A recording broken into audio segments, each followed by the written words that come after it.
పోటీలు వద్దండి. నేను ఎవరితో పోటీలు చేశాను అనుకున్నారు మీరు?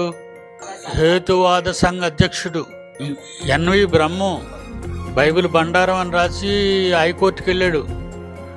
అలాంటి వాళ్ళతో పోరాడాను నేను. వీళ్ళు కుమ్ములాడేసుకుంటున్నారు.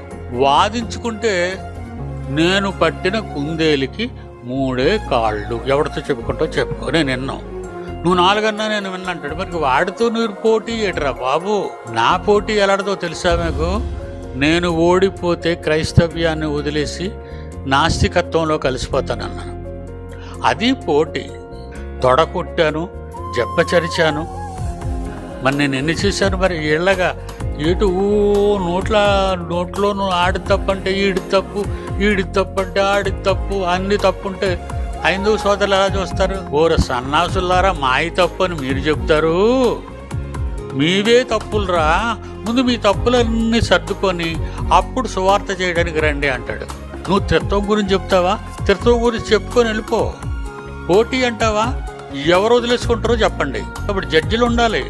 మీరిద్దరే జడ్జిలు కాదు, మీ ఇద్దరు వాదించుకున్నారు. 2 లాయర్లు ఒక కేసు గురించి వాదిస్తారు.